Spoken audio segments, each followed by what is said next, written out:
This is Matthew Brenner on Christmas Eve 2016.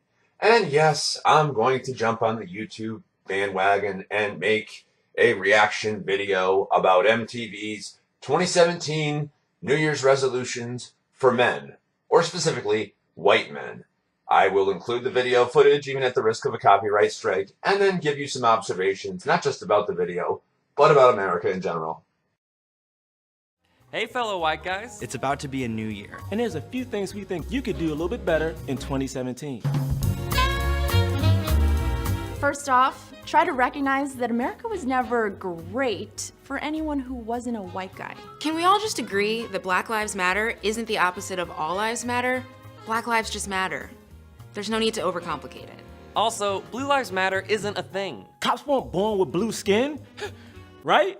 I mean, yeah, they weren't born blue. Stop bragging about being woke. Stop saying woke. Learn what mansplaining is, and then stop doing it. Oh, and if you're a judge, don't prioritize the well-being of an Ivy League athlete over the woman he assaulted. We all love Beyonce, and yeah, she's black, so of course she cares about black issues. I'm talking to you, Fox News. Feel free to take Kanye West, though. You guys can have him. You know what you did, Kanye. Nobody who has black friends says that they have black friends. And just because you have black friends doesn't mean you're not racist.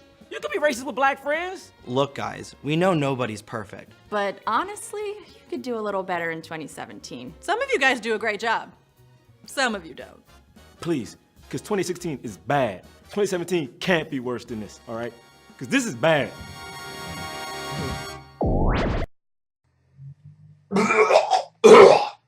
Sorry about that. I think I just vomited in my mouth a little bit. Alright, so let's address some of the points in the video, and then I'd like to go on to talk about some New Year's resolutions that we can all live with. Never mind just white men. I don't know why these people have to pick on a specific demographic.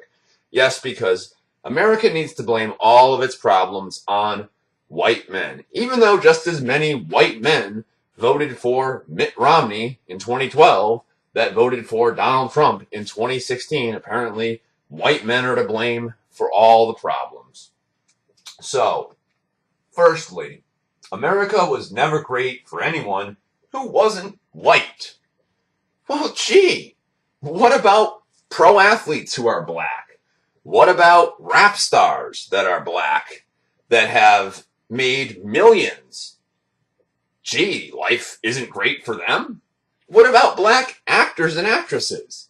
You're going to tell me they haven't been successful? Grow up. Black Lives Matter and George Soros and all that stuff. You know, I thought it was hideous that Walmart refused to carry All Lives Matter, because what is on PC about saying All Lives Matter?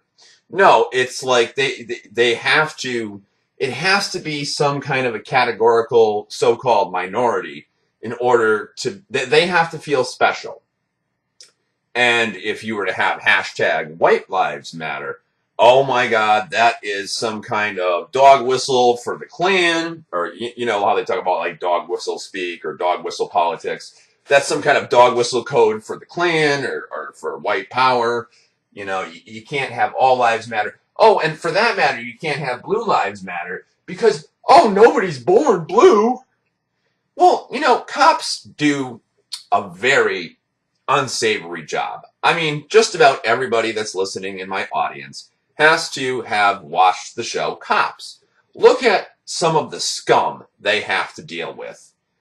I actually saw a few episodes of Cops recently, and I was just thinking about it, what these guys get paid and the trash they have to deal with. I mean, some people are just honest, you know, there's like a traffic stop and yeah, I made a no turn on red, or my registration is out of date. And then they get these wackos that are on PCP or some other kind of drug, or somebody threatens to kill somebody, somebody gets belligerent.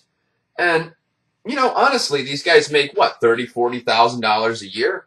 You couldn't pay me that kind of money to have to walk around and show the kind of restraint they have to show. And I understand it's probably 10% of the cops that are truly nasty, the kind of cop that'll take his billy club and smash your taillight, and then write you a ticket for it and say, there you go, pal. You know, and the other 90% of the cops are well-meaning. And they had talked about using button cams to protect both the citizens they interact with and the cops themselves from getting in trouble. And maybe that's an idea whose time has come. But I mean, give me a break. So it's, you know, don't protect the cops or anything like that. They don't, and they don't get a say. You know, blue lives apparently don't matter to MTV.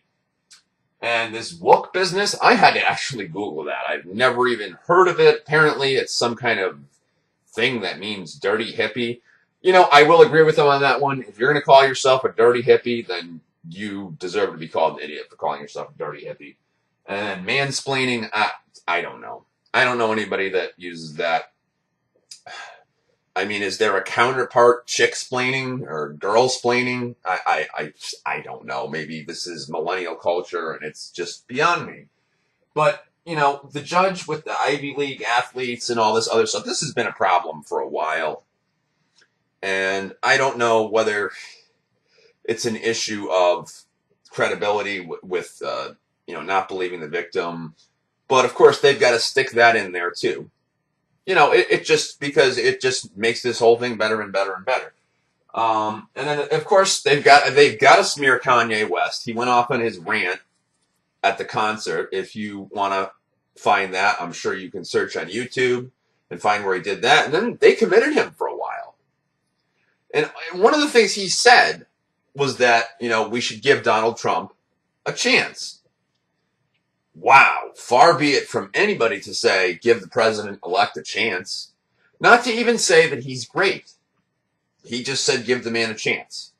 You know what you did, Kanye. Oh, that's it. Blacklist him, you know, he's done. You know, never mind if he's, you know, a successful musician. You said, give Donald Trump a chance. You're done, Kanye. Oh, my goodness. And then this business about black friends. Nobody who has black friends says that they have black friends. And I don't go out and advertise. I mean, I have friends of all different colors, nationalities, religions. I mean, I don't necessarily advertise that, but if I'm asked and I'm accused of having only white friends, yes, probably more of my friends are white than not, but that's a function of demographics of where I happen to live and where I happen to go to school. I'm amenable to making friends with anybody that shares the same interests and ideals that I do. I don't care about skin color. I have friends that are half black and half white. They're biracial. I have friends that are Latino and other diverse cultures. I even had a friend that was a Muslim from Egypt. He's since moved away, but he actually wasn't an extremist. And he said, in fact, that he would never be an extremist. So yes, there is such a thing as a non-extremist Muslim. Some of them are, and I actually met one who isn't. So yes, this mythical creature does exist. But, you know, to say that 2016 was bad. Well, okay, why, pray tell, is 2016 bad? Tell me. You're basically coming out and saying 2016 is bad because Donald Trump got elected. Notice his name does not come up anywhere in this video, but you know damn well that's what these people are getting at. And it's just really sad. It's sad that they have to release this kind of stuff. Apparently, from what I heard from other YouTubers, and I think the independent media, they've stopped airing this because they got a lot of backlash. I can see why. It's like, this is yet another thing. If you want to encourage people to be divided, why not put something out there that encourages all of us to come together? So my 2017 resolutions are as follows. Number one, I agree with Kanye. Let's give Donald Trump a chance. No matter what your stripe is, give the man a chance. Number two, stop letting the media, in whatever form, whether it's the news or TV channels, stop letting them race bait you. Stop letting them convince you that you are a white male or even a female, therefore you're bad. Just stop it. if you should be able to examine your conscience and know whether or not you're being a decent human being. And if you feel as though you've been unfair, or maybe in the past you've had some racial bias, there's still room for growth. You can change. There's a lot of people whose values and ideals have evolved and grown for the better over the years. So there's another one. And number 3, let's all start being more awake. Let's start paying attention to what's going on around us. If we see something that isn't right, speak up about it. And number 4, if the censorship really starts cracking down on things like Facebook, Google, Twitter, which it already has, there are other alternatives out there. There is Scene Life, good Facebook replacement, Gab, a good Twitter replacement, good Gopher, a Google replacement, and you can look online for other search engines, social media sites, and if you feel disenfranchised because your free speech has been impinged upon on social media, maybe decide for 2017 that you're going to start using another search platform and another social media that espouses free speech. That might not be such a bad idea. And I guess the last resolution I could think of, just think of any way that you can do better and that you can educate other people and awaken them to do better. Now, you see how much better it feels to be positive rather than to tear people down for all the bad things they do. Think of all the good things that can happen if we just try. We don't have to be so negative, and we don't have to seek out certain demographics and slam them, you know? Because let me tell you, if this video were about black guys and all of the bad things they did, oh my goodness, Black Lives Matter would be rioting and burning down MTV studios. You betcha. But apparently we are white men, so we are supposed to be just perpetually guilty. And I am sorry, I refuse. I know I can examine my conscience and know that I am not a racist. I know that I have goodwill towards America, and I want to see everybody get along, and I want to see my nation succeed, and I want to see my friends succeed, and I want to see my family succeed. So I think there's nothing wrong with that. I refuse to feel guilty, media. I refuse to feel guilty, anybody else. And yes, Black Lives Matter, but guess what? Everybody else's lives matter equally. Not more, not less. Equally. Thank you for listening. And guess what? Merry Christmas. Happy Hanukkah, if you celebrate that. And I hope everybody has a safe new year. And I hope that America can get along better and be a little less divided in the year 2017. Thank you.